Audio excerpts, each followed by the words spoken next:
Hello friends, once again you are welcome to Shikhar ICS Online, where we are regularly discussing different topics of current affairs, history, economic, politics, etc.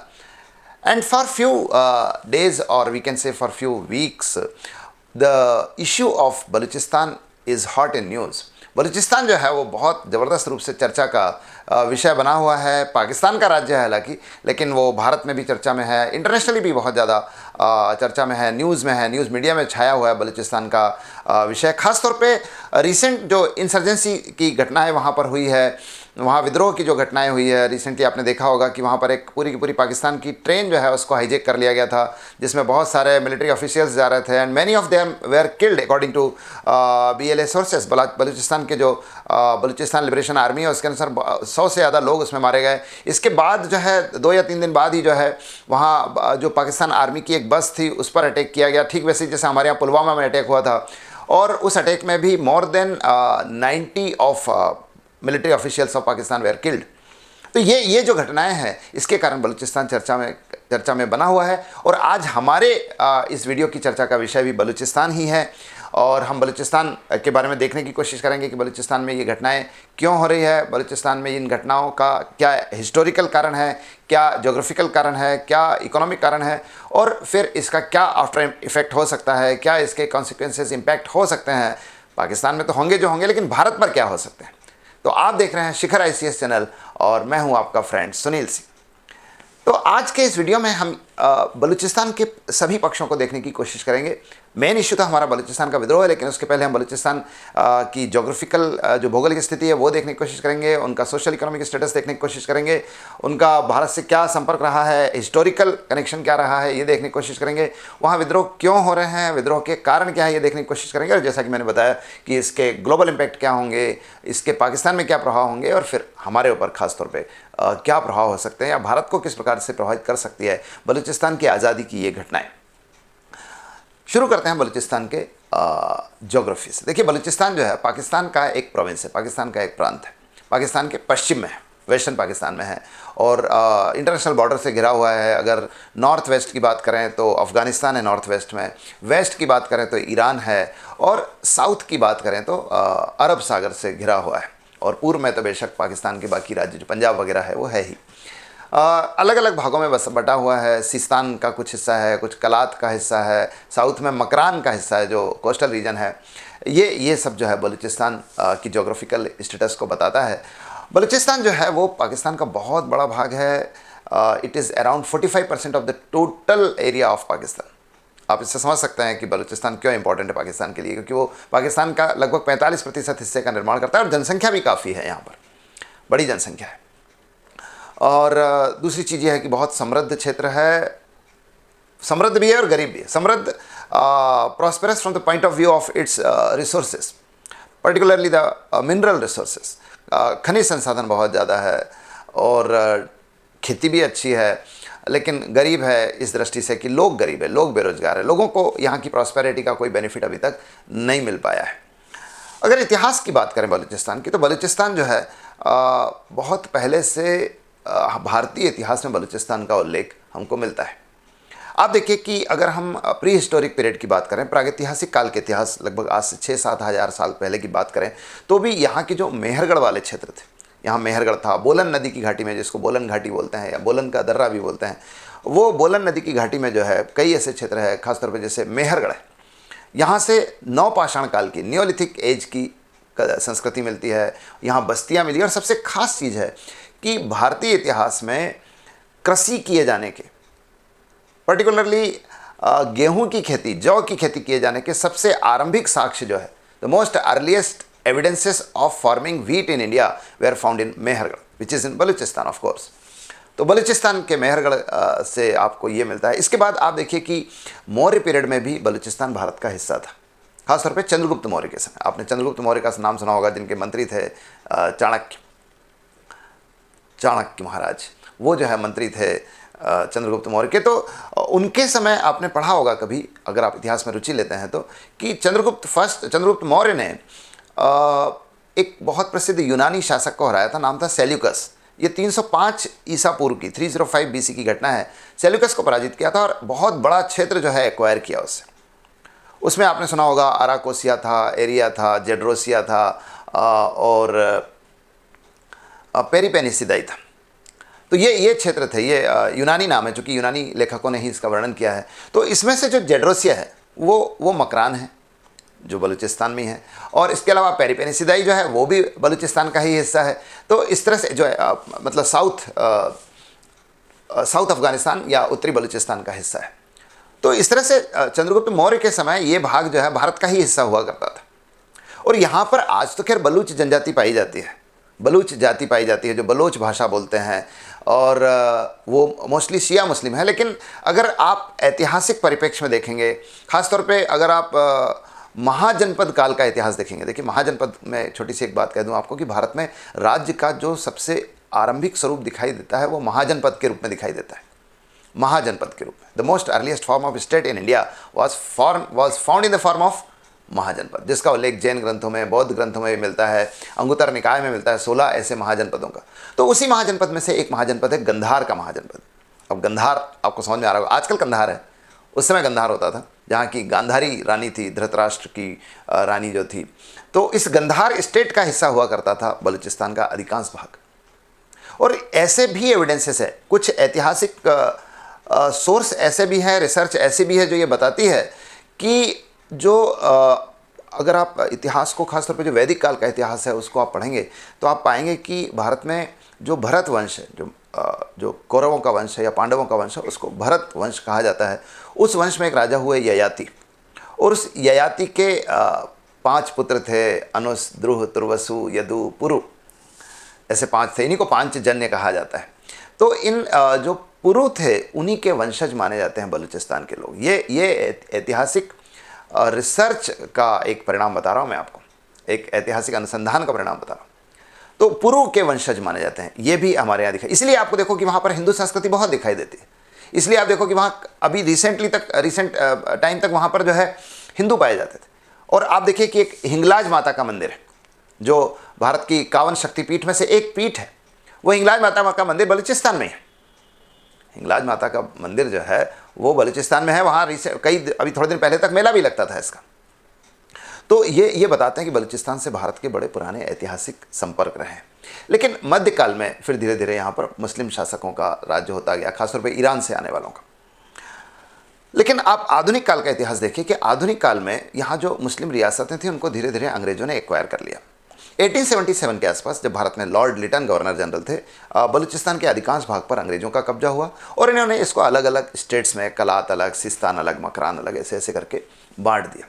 और Iran और अंग्रेजों ने मिलकर लंबे समय तक यहाँ अपना कंट्रोल बनाए रखा, डिस्पाइट ऑफ द फैक्ट कि वहाँ के स्थानीय शासक रहे, लेकिन वो जो है इन अंग्रेजी शासकों के अधीन ही काम करते रहे।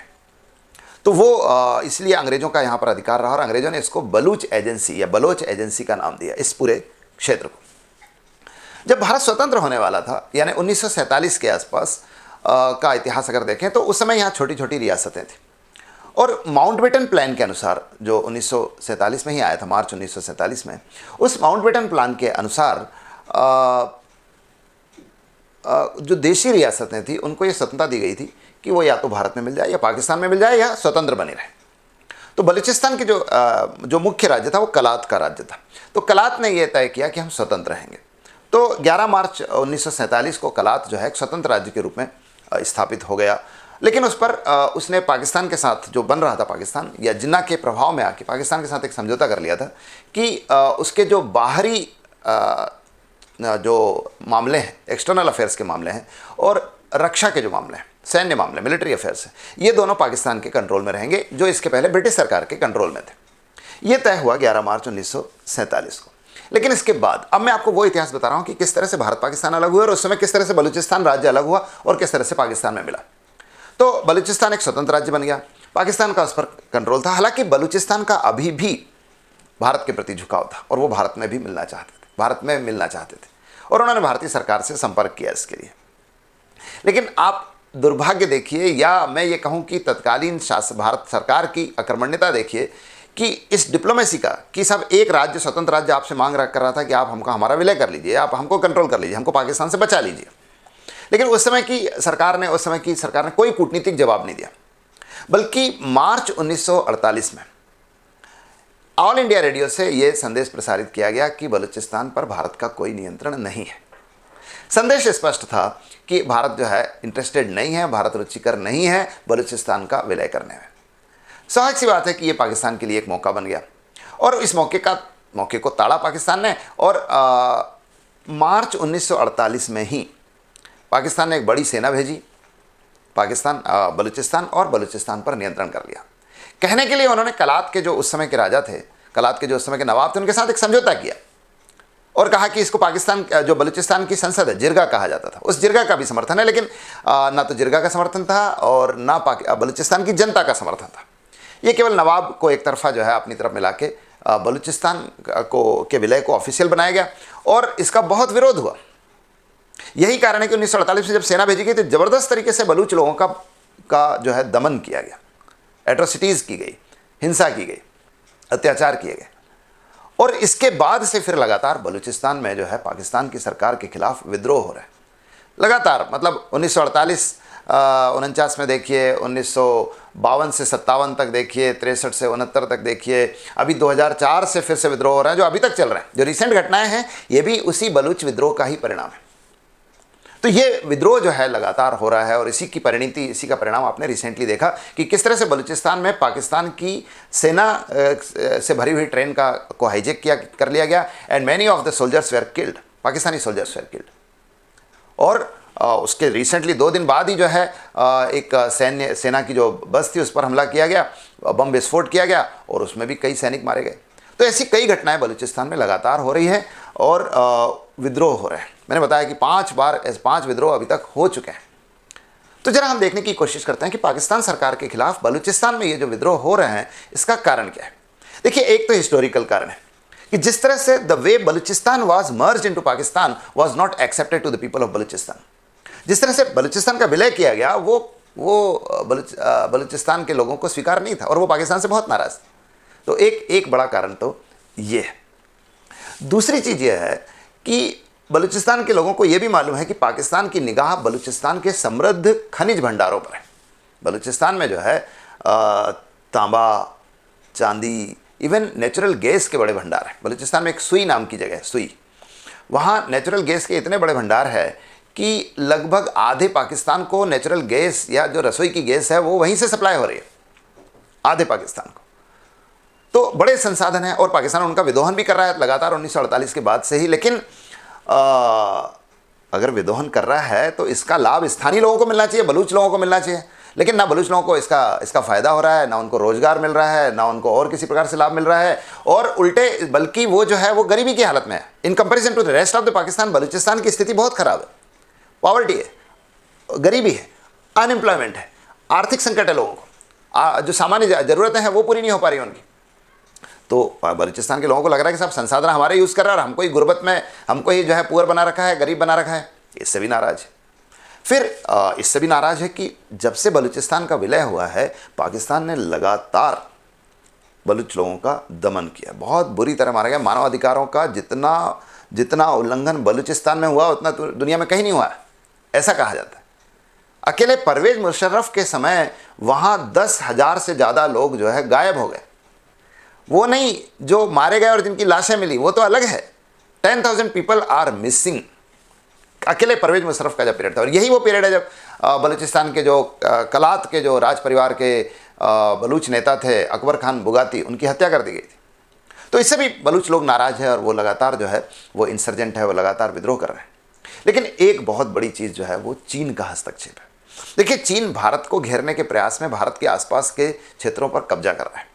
इसी प्रयास में चीन ने, आपने सुना होगा कि एक ग्वादर का बंदरगाह पाकिस्तान से ले लिया जिसको वो डेवलप कर रहा है और जिसको आपने कह तो ये रहा है कि हमारा कमर्शियल ठिकाना होगा, लेकिन स्वाभाविक सी बात है कि वो उनका मिलिट्री बेस भी बन जाएगा, सैन्य ठिकाना भी बन जाएगा।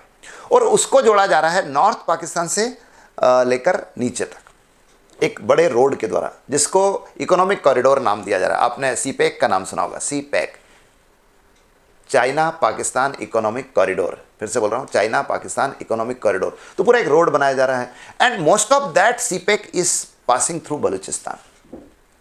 अब बलूचिस्तान के लोगों को लग रहा है कि साहब हमको तो मिल नहीं रहा है, पाकिस्तान तो शोषण कर ही रहा है और चाइना को और बेच रहा है। बल्कि चाइना को, मतलब उनको वहाँ यही इस बात की चर्चा है कि बलूचिस्तान को पाकिस्तान चाइना के हाथों बेच रहा है, और ये पाकिस्तान चाइना कर भी रहा है, चाइना वहाँ के रिसोर्सेज का विदोहन कर रहा है। मैंने बताना छूट गया आपको कि बलूचिस्तान में रेयर अर्थ के भी बहुत बड़े भंडार हैं। रेयर अर्थ मिनरल्स जो होते हैं, जैसे लिथियम है, स्ट्रोंशियम है, इन सब के बड़े भंडार है। और लिथियम का तो बड़ा भविष्य बता रहे हैं। जब बैटरी जो है उसमें मुख्य तौर पे लिथियम का उपयोग होता है, जो आजकल मोबाइल से लेकर कारों तक में, बाइक तक में लग रही है, तो उसके भंडार है। तो चीन उसका विदोहन करना चाहता है। तो चीन के हस्तक्षेप से भी बलूचिस्तान के लोग नाराज हैं, और यही कारण है कि आपने देखा होगा कि बलूचिस्तान में चीनी ऑफिशियल्स पर बहुत ज़्यादा हमले किए जा रहे हैं। इतने हमले कि अब चीन ने वहाँ से विड्रॉ ही कर लिया है। अब वहाँ चीन ज़्यादा काम कर भी नहीं रहा है, जो अपने एसेट्स है उन्हीं को बचाने के लिए काम कर रहा है। तो ये सारे कारण हैं जिसके कारण विद्रोह हो रहे हैं। अब इस विद्रोह का परिणाम क्या? देखिए, पाकिस्तान पर तो बड़ा ज़बरदस्त प्रभाव है, क्योंकि पाकिस्तान के लिए एक लॉ एंड ऑर्डर की प्रॉब्लम है। देखिए, पाकिस्तान वैसे भी एक पॉलिटिकल स्टेट के रूप में अपना स्टेटस लगभग खो चुका है। अब वो एक मिलिट्री स्टेट है केवल, क्योंकि वहाँ की जो राजनीतिक सरकार है उसका कोई ज़्यादा दबदबा होता नहीं है, कंट्रोल होता नहीं है। That is not a decisive power in Pakistan. तो वहाँ जो पाकिस्तान का जो स्टेट है वो ऑलरेडी डगमगाया हुआ है। उसमें अगर बलूचिस्तान के ऐसे बड़े बड़े विद्रोह होते हैं तो पाकिस्तान की सरकार हिल जाएगी। फिर उनके लिए अखंडता का भी समस्या है, क्योंकि बलूचिस्तान जो है वहाँ पर एक, आपने सुना होगा, BLA नाम का संगठन है। बहुत सारे विद्रोही संगठन है, उसमें जो प्रमुख है वो BLA, बलूच लिबरेशन आर्मी या बलूचिस्तान लिबरेशन आर्मी। तो बलूचिस्तान लिबरेशन आर्मी जो है वो जिस तरह से विद्रोह कर रही है, और उनका मुख्य उद्देश्य बलूचिस्तान को एक अलग प्रांत के रूप में बनाना, बलूचिस्तान को एक अलग स्टेट के रूप में इस्टेब्लिश करना। तो स्वाभाविक सी बात है कि अगर ये विद्रोह सफल होते हैं तो पाकिस्तान तो टूट जाएगा। पाकिस्तान का मैंने बताया 45% हिस्सा बलूचिस्तान है, तो लगभग आधा ही रह जाएगा। तो उनके लिए इंटीग्रिटी की, अखंडता की भी समस्या है। ठीक है, उनके लिए टेरिटोरियल इंटीग्रिटी की भी प्रॉब्लम है पाकिस्तान के लिए। चीन के लिए जहाँ तक देख सकते हैं, चीन के लिए तो ये बिल्कुल, चीन यहाँ मुँह की खाई है चीन ने। चीन जो है भारत को घेरने की एक नीति बना रहा है बहुत दिनों से, जिसको पता नहीं आप जानते हैं कि नहीं, एक स्टिंग ऑफ पर्ल्स कहते हैं इसको। स्टिंग ऑफ पर्ल्स की नीति है ये, कि भारत का जो नीचे वाला प्रायद्वीपीय क्षेत्र है उसको चीन जो है अलग अलग क्षेत्रों पर अपने बेस बना के, श्रीलंका में, म्यांमार में, पाकिस्तान के जो ग्वादर बंदरगाह है यहाँ पर बनाकर उस भारत को घेरना चाहता है। लेकिन सीपेक की पॉलिसी भी और ग्वादर की पॉलिसी भी ऑलमोस्ट फेल है, और चीन का एक बहुत बड़ा निवेश जो है यहाँ पर असफल होने जा रहा है, फेल होने जा रहा है। तो चीन के लिए तो यहाँ पर बड़ा घाटा है। भारत के लिए देखिए भारत के लिए ये पूरी स्थिति गुडी गुडी की है। अच्छा यूँ है, एक तो बलूचिस्तान की जो वहाँ की जो सरकार है, या बलूचिस्तान के जो विद्रोही नेता है, वो भारत का समर्थन करते हैं। आपने देखा होगा वहाँ कई बार भारत के झंडे फहराए जाते हैं, वहाँ पर कई बार मोदी के पोस्टर लहराए जाते हैं, प्रधानमंत्री मोदी के। तो वो भारत के लिए एक अच्छा, हालांकि पाकिस्तानी आरोप लगा रहा है कि हम बलूचिस्तान की सहायता कर रहे हैं। भारत ने इसके लिए नकारा है। अब ये कूटनीतिक लेवल पे नकारा ही जाता है, लेकिन स्वाभाविक सी बात है कि बलूचिस्तान के लोगों को भारत का नैतिक समर्थन तो है ही। भारत ने थोड़े दिन पहले दिल्ली में बलूच भाषा का जो है रेडियो शुरू किया था। ये सब दर्शाता है कि we are giving moral support to the people of Balochistan.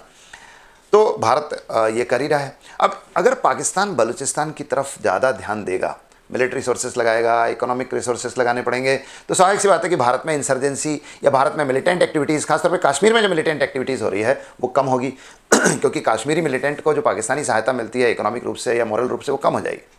तो भारत के लिए कश्मीर की कश्मीर में जो शांति स्थापित करने के भारतीय प्रयास है वो और मजबूत होंगे, और हो ही रहे हैं, आप देख ही रहे होंगे इसको। एक और चीज़ है, इसको इनडायरेक्टली आप समझ सकते हैं, सीधे तौर पे तो कहना थोड़ा सा मुश्किल है, लेकिन आप ये समझिए कि अगर बलूचिस्तान में पाकिस्तान के मिलिट्री और इकोनॉमिक रिसोर्सेज ज़्यादा लगाए जाते हैं, तो भारत के लिए एक बहुत अच्छा अवसर होगा कि वो अपना POK वापस प्राप्त कर ले। भारत के लिए अच्छा अवसर होगा कि गिलगिट और बाल्टिस्तान के क्षेत्र और दूसरा जो POK का क्षेत्र वो प्राप्त कर ले। यही कारण है कि जैसे जैसे बलूचिस्तान की घटनाएं बढ़ रही है, वैसे वैसे भारत की ओर से ऐसे बयान दिया जा रहा है कि हम POK को वापस लेंगे। बहुत रिसेंटली, अभी 15 दिन पहले की बात है कि भारत के विदेश मंत्री S जयशंकर ने लंदन में एक इंटरव्यू में ये कहा है कि हम जो है जल्दी ही पाकिस्तान POK को जो है भारत में लाना चाहेंगे ताकि भारत की इंटीग्रिटी पूरी हो जाए। तो ये एक ऐसा अवसर भी है। बलूचिस्तान में अगर इंसर्जेंसी बढ़ती है तो भारत के लिए एक अपॉर्चुनिटी भी होगी। संकट में भी अवसर है, तो संकट में अवसर यही है, तो भारत के लिए ये भी एक अवसर है। तो these are the impacts which could fall on the world, the Pakistan and India.